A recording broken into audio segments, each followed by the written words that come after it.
Welcome back, everyone. Sorry to wait till the middle of the afternoon to start the video, but this is fairly self-explanatory. I covered everything up so we don't ruin it. So as usual, I've been doing research and gathering materials all morning, and then I set to covering the floor and the bookcase here so that we don't get foam all over it, for one thing, and then anything else that we might do to it. Ed's down there sawing away at the triangles out of our 2.5-inch foam. There'll be a close fit here, but there's so much variance, partially due to just factory variance, and then partially the repairs that have been made, having extra framing in here. We're going to make the triangles to an undersized, a common size that will fit everywhere, so as not to have a ridiculous amount of labor here, since we need to seal them tightly with this spray foam anyway. And this morning I purchased the insulation for our sections of conventionally framed wall here. A 3.5-inch Roxol is a mineral wool product, which is quite fire resistant, requires about 2100 degrees Fahrenheit to melt, as compared to about 1200 for fiberglass. And this stuff cuts much more nicely. It fits things better, and it is the R value of the highest density fiberglass available, but much easier to work with and doesn't stay itchy nearly as long. Of you who are familiar with working with fiberglass bats, when you get it on you and it pretty much lacerates you, and even after you wash it off, you're itchy for a couple of days. This stuff is itchy while you're working with it, but when you wash it off, it's pretty much over. Then when it comes to fitting it to things for a tight seal, it's as simple as a bread knife. You just line it up with what you're doing and make it slightly oversized, and look how nicely it cuts.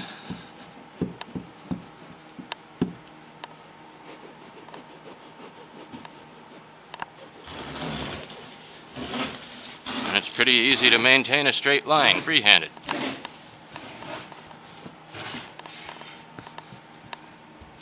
You just tuck it in there, make sure it's fluffed up properly, and that's a much nicer seal than with a fiberglass bat. Much better performance there, and it has quite good acoustics too.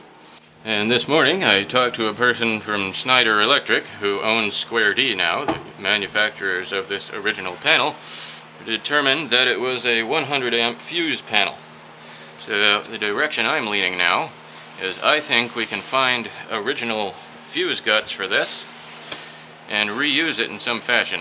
Leave it where it is, use it to power most of the original things, and have a couple sub panels here, one before, one after, to power our higher loads, like our on-demand water heater and the newer boiler that's in there now, and smaller sub panel to put our arc fault and GFI or RCD breakers in, to come to modern standards. But we'll just have to see how that works out. For now, I'm going to start installing some triangles. Get us some insulation value in this place, as it's getting kind of warm in the afternoon. And there's going to be virtually no waste here.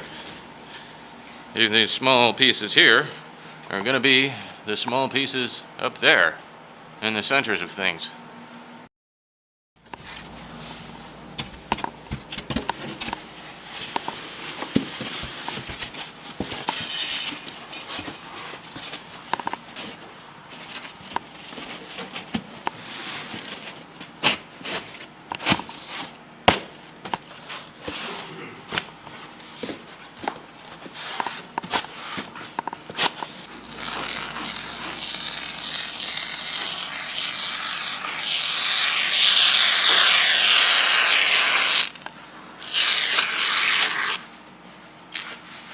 Well, there's a fair start. with occasional use of blocks and shims to keep it up there until the foam cures. It looks like tomorrow it's time to bring some scaffolding.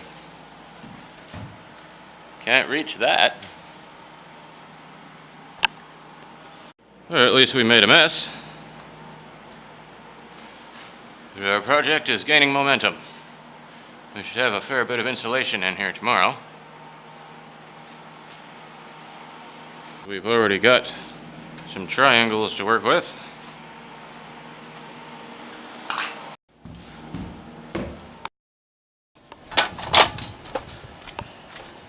So, thanks for watching, and we'll see you tomorrow.